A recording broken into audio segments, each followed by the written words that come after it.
Bana Congo to telema tolobela mboka Bole to suwa ko bimisa na poasa Bana Congo to telema tolobela mboka Bole to suwa ko bimisa na poasa Ba député to votaki bazo salarien to kende na funa bazo salarien Congo to lega na mwamba bazo salarien to kende lukunga bazo salarien na baboko kunda bibembe bazo salarien to tonga na changu bazo salarien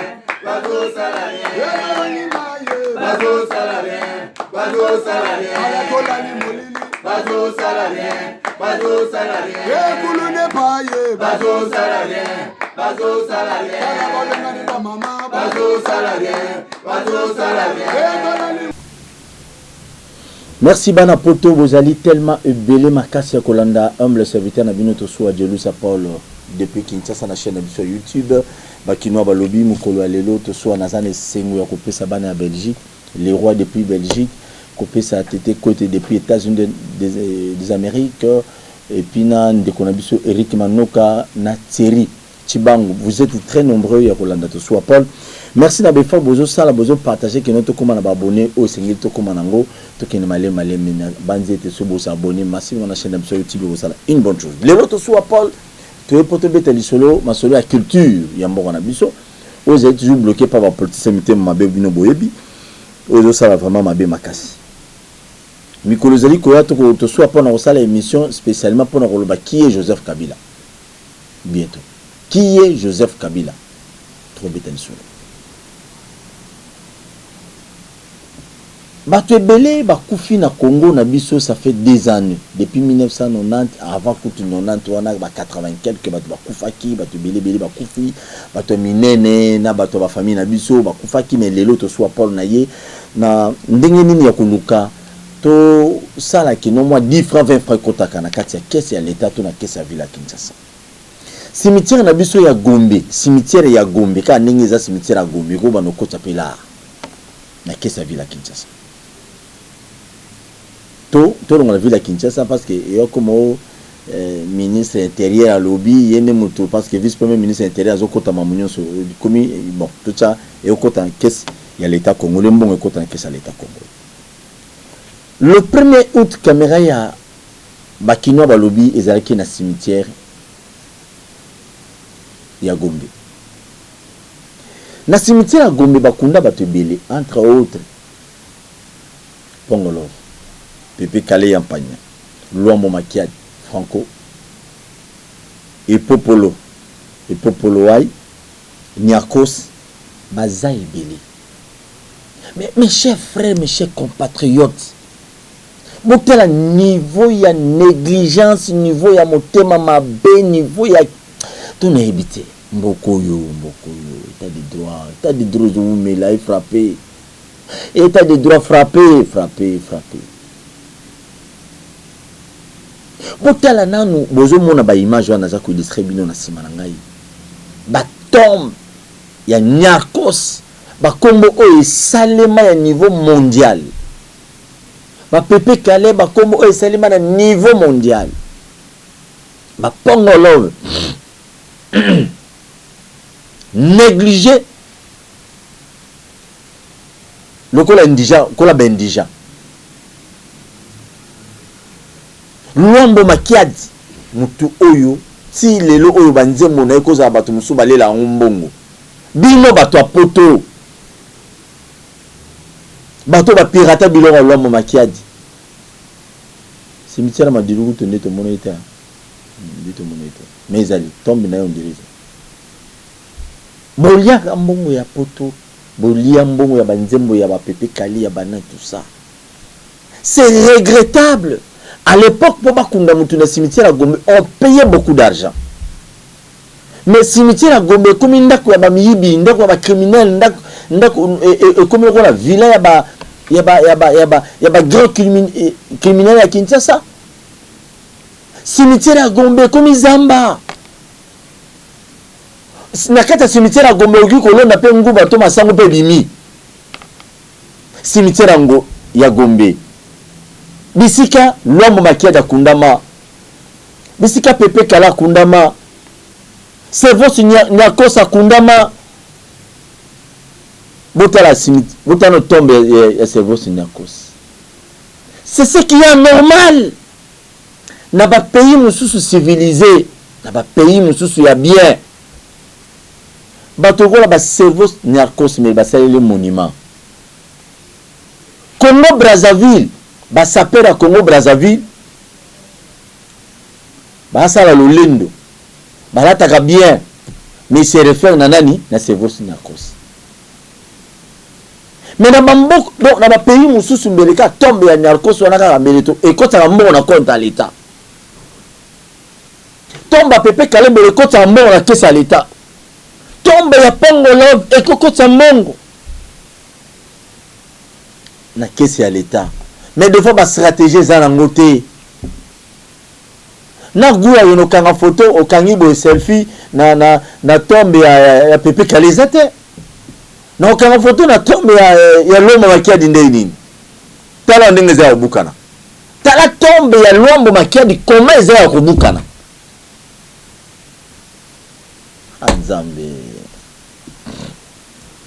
Nzambe sunga Congo déjà sunga mais sunga lisusu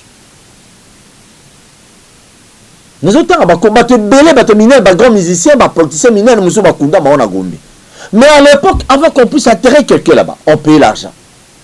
Aujourd'hui, on ne dira pas que non, c'est Gentilini Ngobila qui percevait cet argent, je ne suis pas sûr.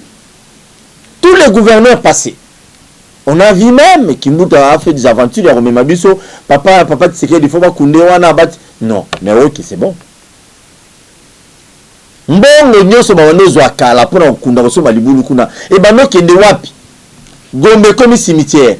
Et si vous avez la cupidité, la binoboteka, espace à Gombe, la cimetière, wana bozuna, na bake, babuki, bibembe, abatunyon, sur alibam, botungi, immeuble. Avec vous, tout est possible. Les politiciens cupides. Les politiciens sans histoire de ce pays. On n'en a pas besoin de ça. Ministre de la culture, c'est ce qui est mal dans notre pays. Bozo Tchamoutou, ministre de la culture, tout a ébani goutouté. N'a pas sur les aranani. Comme les aranani. Ministre de la culture, actuellement. Tu as bien habitué. Mais mon la fait de promotion ce qui n'y a et bimaraboli à Kango. Mais qu'est-ce que vous manque aujourd'hui?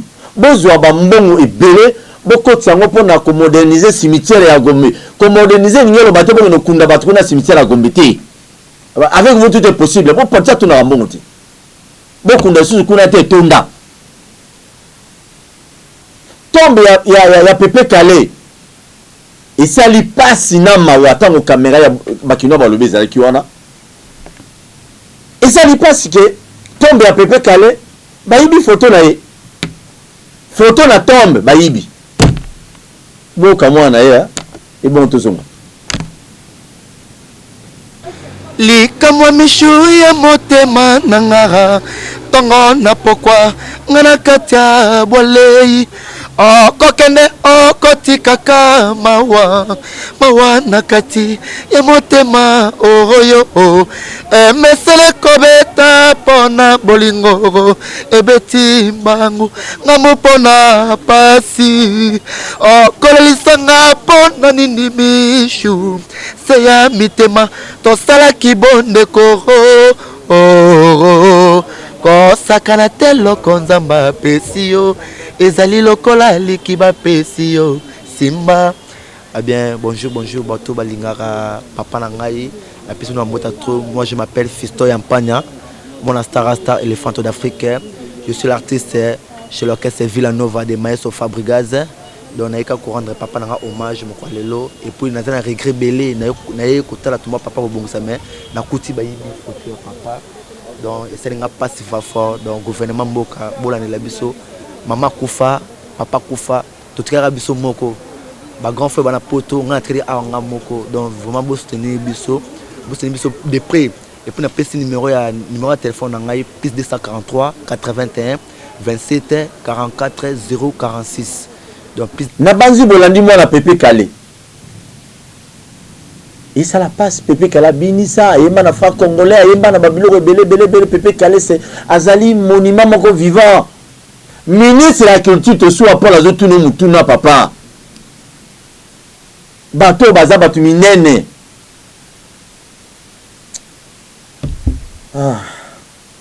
voilà na ndeko mo tukutana ye na ye na tombe ya cerveau Narcos et bon tous otomwa ya gapeto cerveau Narcos boyoka yoka mutu alakisa bato kolata bilamba ye leader ya monument ya Congo stati Narcos ba epete bukani boye otubeta ka kambono ya TV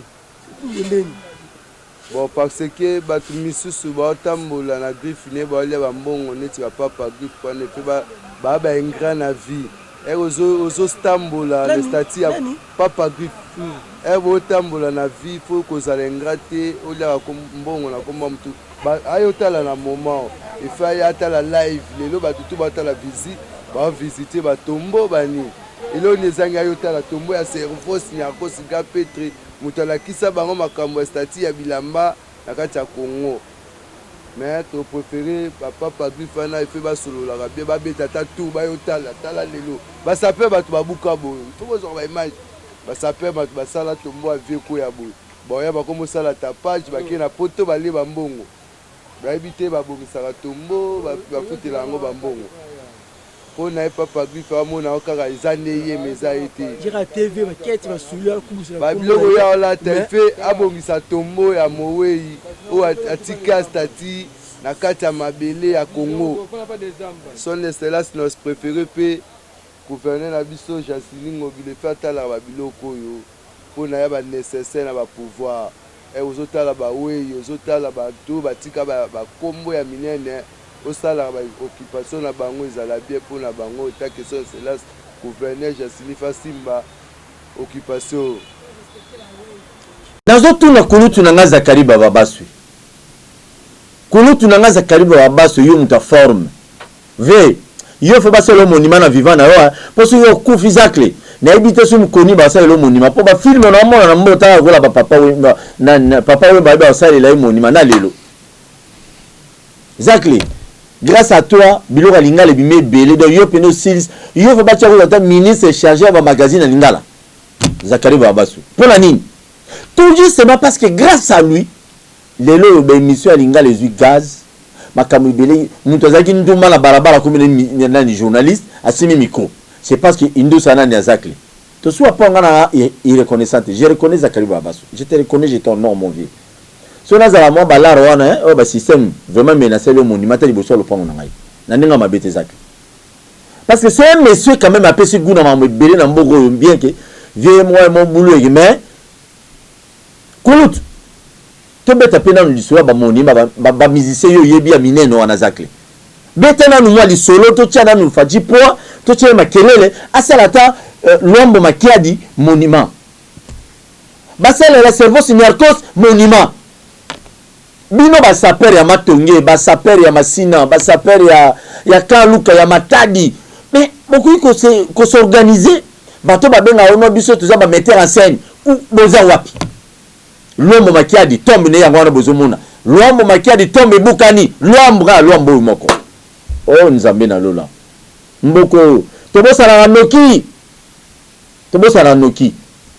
grand maître lombo makiadi tala tombe ne ndenge ya bukana déjà cerveau Narcos de même quand ndenge ya bukana tous les sapeurs vous êtes où et ça n'y passe pas mawa ça dérange. Ça fait mal. Batu o tina ba pays mususu koza ba beta musique na bango ndinga danser mais na mbongo na biso to négliger ba tombe na bango. Politique ni yo bino ba ministre ya ba IDPS na ba PPRD na ba ACDP na ba parti nyo so bino bazo nommer bino.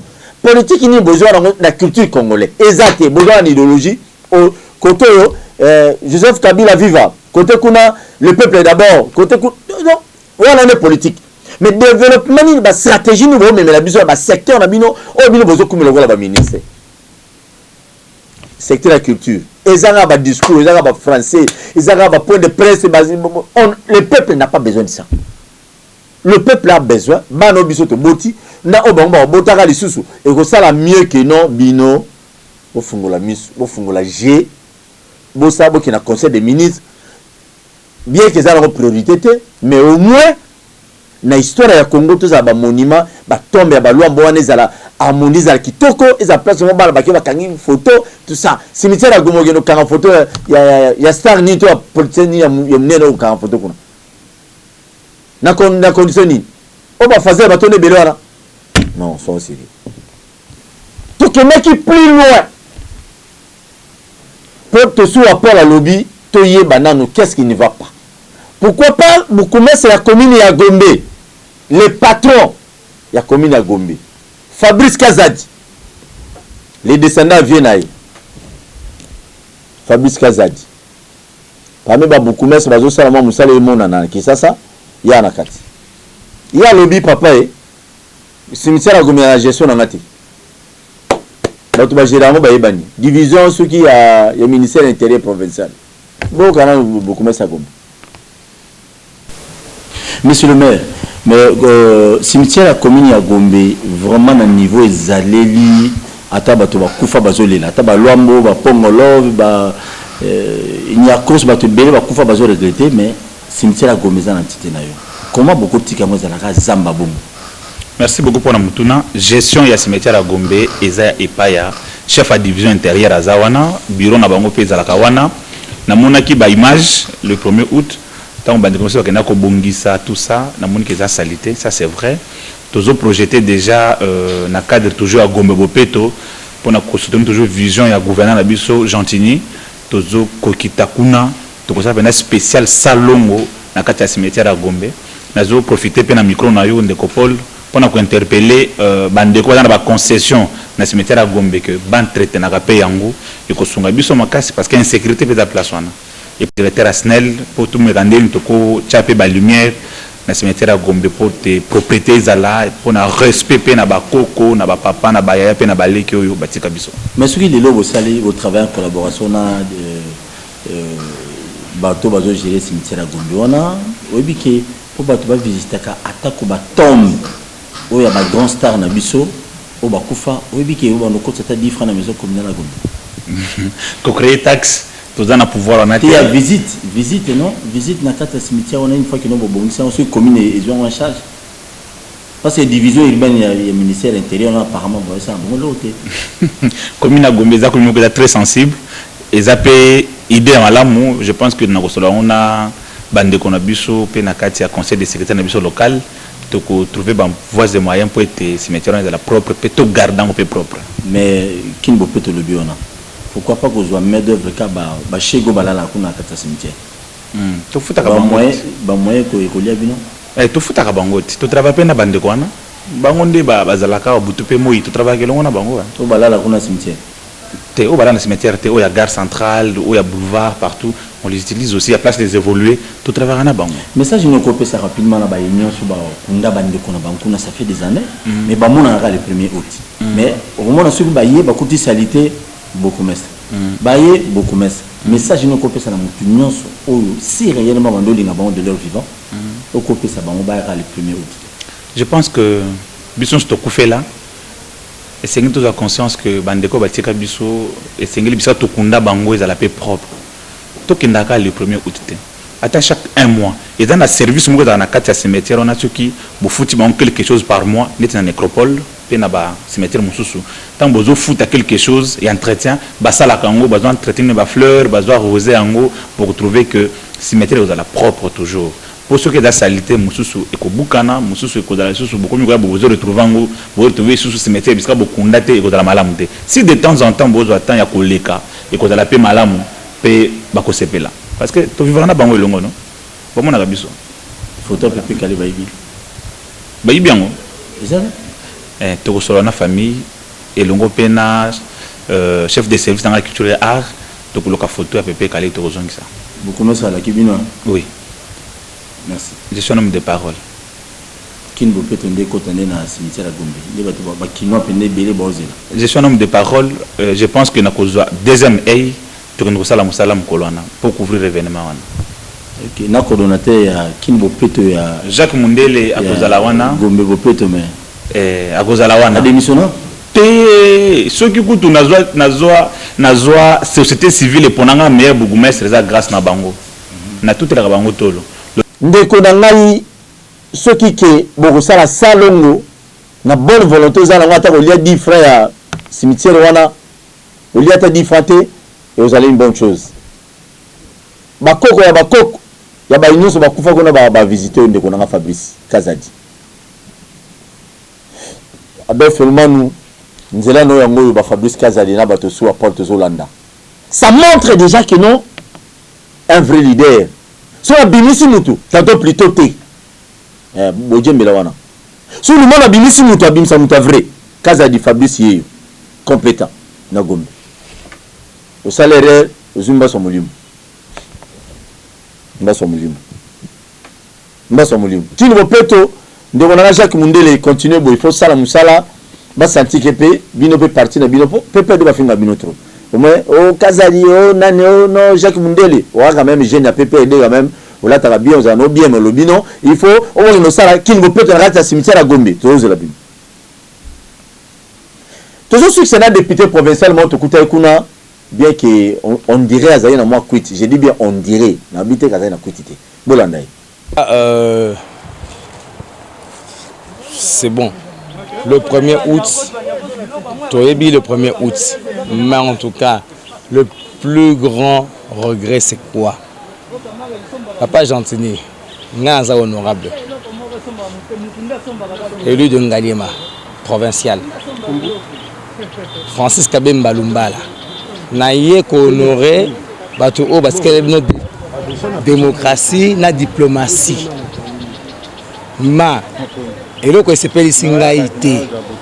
Tous les initiales où ils étaient qui na tombe, il y a collègues na yo parce que c'est vous qui faisiez la politique, moi je suis dedans aussi. Mais avec tout le respect, bongi sa musala na yo. Parce que biso ba député tozaka rasima na yo. Cimetière ya Gombe. Yo confiné Gombe. Et bon cimetière, au bosani yango na mutu na yo na sengi yo. Olanda. Otala bipai. Côté à poubelle, ils ont le problème. Mais entre dans le quartier, entre dans des endroits pour nayo ton dimakiosa maire de la ville. Na boité. Mes respects. Le cimetière de la Gombe ne ressemble même plus à un cimetière.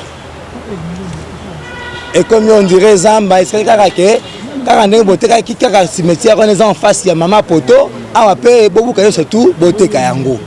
Mais je vous demande d'abord de faire un toilettage. La Katia, gérance Nayo. Merci. Il faut que Zalana respect à ba mort. Ba konzita mbozo zo mbongo. Droit ya batu kokunda batu. Fritas. Bosso jarape que nous faut tia salongo, tout ça salongo approprié. Merci beaucoup. Nabino nyonso.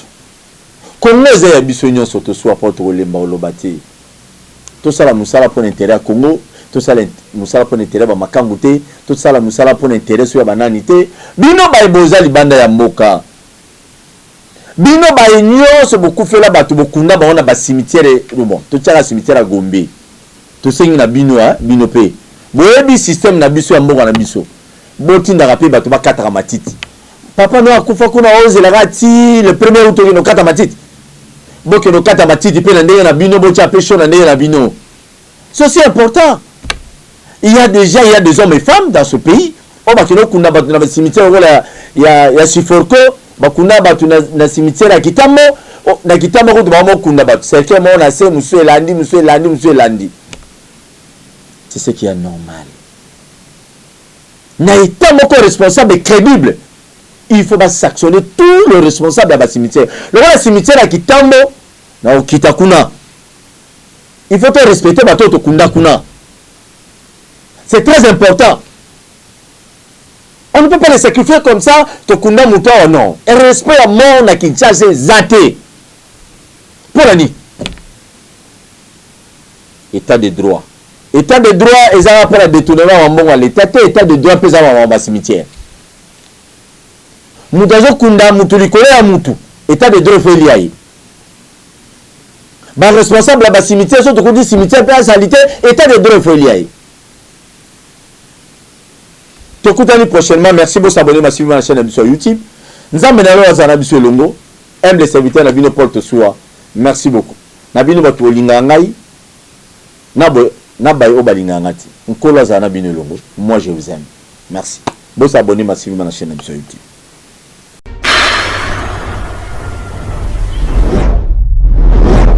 Bana Congo to telema, to lobela mboka Bole to suwa ko bimisa na poasa. Bana Congo to telema, to lobela mboka Bole to suwa ko bimisa na poasa. Ba député to votaki, bazo salarien. Bazo salarien, to kende la funa, bazo salarien. Bazo salarien, Congo to lega na mwamba, bazo salarien, to kende lukunga, bazo salarien, na baboko kuna bibembe, bazo salarien, to tonga na changu, bazo salarien, bazo salarien, ala kola ni molili, bazo salarien, ekulu ne paye, bazo salarien, bana balengani ba mama, bazo salarien, ekola ni wape, bazo salarien.